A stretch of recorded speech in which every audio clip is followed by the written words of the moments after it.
चलिए शुरू करते हैं। आज के इस गहरे और बेहद दिलचस्प विश्लेषण में हम एक ऐसे विषय पर बात करने जा रहे हैं जो प्राचीन दर्शन और आधुनिक न्यूरोसाइंस दोनों को आपस में जोड़ता है। विषय है मानसिक शांति और हमारी आंतरिक स्वतंत्रता। हम अक्सर यही सोचते हैं ना कि हमारी अशांति का कारण ये बाहरी दुनिया है, लेकिन आज जो स्रोत हम खंगालने वाले हैं वो हमें एक बिल्कुल ही अलग कहानी बताते हैं। तो चलिए सीधे मुद्दे पर आते हैं। गौतम बुद्ध की शिक्षाओं से प्रेरित ये विचार एक बहुत ही गहरी सच्चाई को उजागर करता है। सच्चाई ये है कि इंसान को परिस्थितियां नहीं, बल्कि उन परिस्थितियों के प्रति उसके मन की प्रतिक्रिया तोड़ती है। जरा सोचिए, ये कितनी अद्भुत बात है कि इंसान की सबसे आम समस्या, दूसरों के शब्दों से होने वाली भावनात्मक पीड़ा को हजारों साल पहले ही इतने सटीक तरीके से पहचान लिया गया था। भाग 1, भावनात्मक पीड़ा की जड़, यानी हमारे दुखों का असली कारण। जरा इस तुलना को देखिए, ये सच में कमाल की है। एक तरफ प्राचीन ज्ञान है जहां बुद्ध कहते हैं कि शब्द कोई तीर नहीं है, बल्कि वो एक बीज की तरह होते हैं। अगर ये बीज मन की उपजाऊ जमीन में गिर जाए तो पीड़ा का पेड़ उगना तय है। और ठीक दूसरी तरफ हमारा आधुनिक न्यूरोसाइंस इसी सेम प्रक्रिया को रूमिनेशन कहता है, यानी एक ही नकारात्मक विचार को बार बार चबाने की आदत। बिल्कुल एक ही बात, बस कहने का तरीका अलग। तो ये रूमिनेशन आखिर है क्या? आसान शब्दों में कहें तो ये एक मनोवैज्ञानिक प्रक्रिया है जिसमें इंसान का दिमाग एक ही नकारात्मक बात के लूप में फंस जाता है और उसे बार बार दोहराता रहता है। स्रोत बहुत स्पष्ट रूप से बताते हैं कि कोई भी शब्द अपने आप में हमें सीधा नुकसान नहीं पहुंचाता है। चोट तो तब लगती है जब हमारा दिमाग उस शब्द की गूंज को बार बार पैदा करता है, और यही चीज हमारी सारी ऊर्जा निचोड़ लेती है और रातों की नींद उड़ा देती है। असल में यह हमारा अपना दिमाग ही है जो उस पीड़ा के बीज को पानी दे रहा होता है। अब आते हैं दूसरे चरण पर, ट्रिगर और हमारे दिमाग के न्यूरल पाथवे। हम अक्सर कहते हैं ना कि मुझे उस बात से ट्रिगर हो गया। यहां ट्रिगर की जो परिभाषा उभर कर आती है वो बहुत गहराई वाली है। ट्रिगर कोई बाहरी शब्द नहीं है, बल्कि ये हमारे ही भीतर का वो पुराना घाव है जिसे उस शब्द ने अनजाने में छू लिया है। स्रोतों में एक बहुत ही प्रभावशाली उदाहरण दिया गया है। अगर शरीर पर पहले से कोई घाव नहीं है तो एक हल्की सी ठोकर दर्द नहीं देती। बिल्कुल वैसे ही शब्द केवल वहीं तीर बनकर चुभते हैं जहां पहले से ही कोई आंतरिक असुरक्षा मौजूद होती है। और ये चीज बहुत ही शानदार तरीके से दिखाती है कि न्यूरोसाइंस और प्राचीन ज्ञान कैसे एक मत हैं। पहला कदम है किसी विचार का बार बार आना, दूसरा कदम है उसका एक मानसिक आदत बन जाना, और तीसरा कदम है दिमाग में एक पक्के न्यूरल पाथवे का निर्माण होना। आधुनिक विज्ञान भी अब यही मानता है कि मन वही बन जाता है जो वो बार बार सोचता है। लेकिन सवाल ये है कि ऐसा होता क्यों है? खैर, इसे कंडीशन्ड रिस्पॉन्स कहा जाता है। ये उन वर्षों के सामाजिक प्रशिक्षण का नतीजा है जो इंसान को अपनी सच्चाई के बजाय दूसरों की राय के डर से प्रतिक्रिया करना सिखाता है। हमेशा ये सोचते रहना कि समाज क्या स्वीकार करेगा, असल में एक अदृश्य जंजीर बना देता है, और ये जंजीर इंसान को पूरी तरह से भावनात्मक गुलाम बनाकर रख देती है। तीसरा पड़ाव, वैलिडेशन का जाल, बाहरी स्वीकृति की वो भूख जो हमें फंसा देती है। इसे एक्सटर्नल वैलिडेशन ट्रैप कहा गया है। ये एक ऐसी मनोवैज्ञानिक स्थिति है जहां इंसान का अपना आत्ममूल्य पूरी तरह से बाहरी तारीफ या आलोचना पर निर्भर हो जाता है।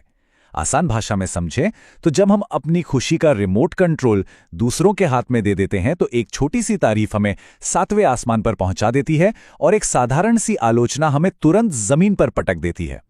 तो यहां सबसे अहम बात यह है, और जरा इस नंबर पर गौर कीजिए, 5 गुना। जी हां, 5x।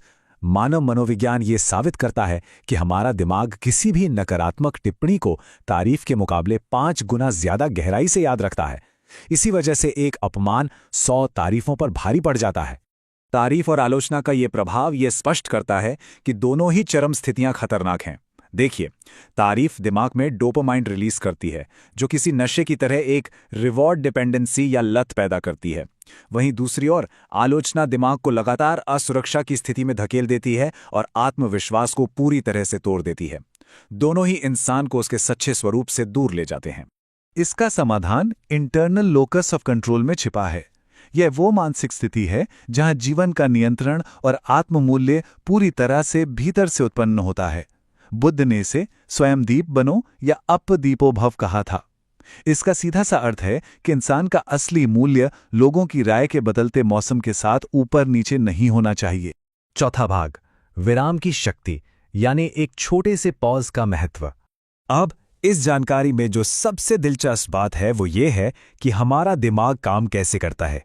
जब कोई तुरंत प्रतिक्रिया देता है तो दिमाग का अमिगडाला सक्रिय होता है, जो डर या गुस्से से प्रेरित एक आदत वाली प्रवृत्ति है। लेकिन जब सिर्फ एक छोटा सा विराम लिया जाता है, एक पॉज लिया जाता है, तब प्रीफ्रंटल कॉर्टेक्स सक्रिय हो जाता है। ये वो हिस्सा है जो विवेक और सचेत चुनाव का केंद्र है। बस एक छोटा सा ठहराव डर को समझदारी में बदल देता है ना कमाल की बात। विज्ञान की भाषा में इसी ठहराव को रिस्पॉन्स फ्लेक्सिबिलिटी कहा जाता है।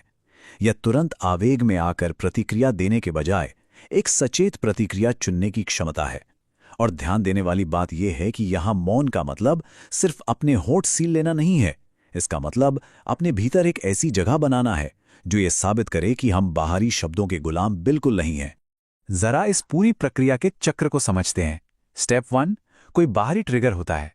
स्टेप 2, अपने उठते हुए विचार को सजगता से देखना। स्टेप 3, एक सचेत विराम या पॉज लेना।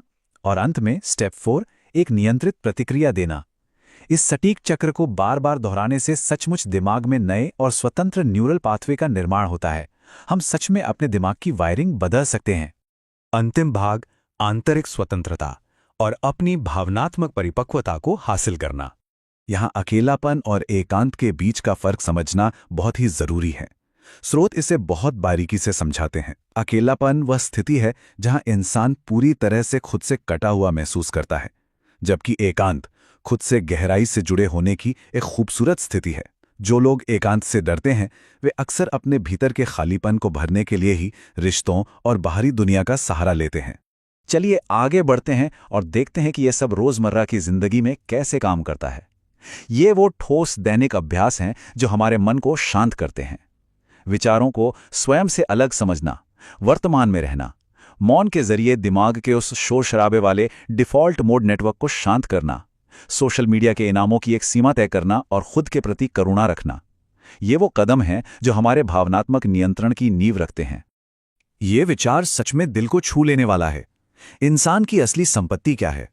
स्रोत बहुत स्पष्ट करते हैं कि एक ऐसा मन जो भारी भीड़ और शोर के बीच भी स्थिर रहे, असल में वही हमारी असली दौलत है। सच्ची आंतरिक स्वतंत्रता का मतलब ये बिल्कुल नहीं है कि दुनिया शोर मचाना बंद कर दे, बल्कि इसका अर्थ यह है कि इंसान का अपना आंतरिक केंद्र इतना मजबूत हो जाए कि बाहरी तूफान उसे हिला ना सके।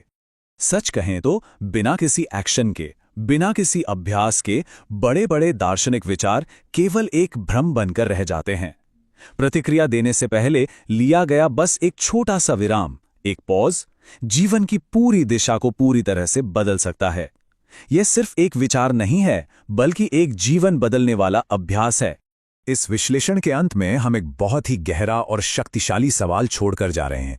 क्या जीवन स्वाभाविक और स्वतंत्र रूप से जिया जा रहा है या इसे दूसरों की राय द्वारा निर्देशित किया जा रहा है? इस सवाल को शांति से अपने भीतर गूंजने दें।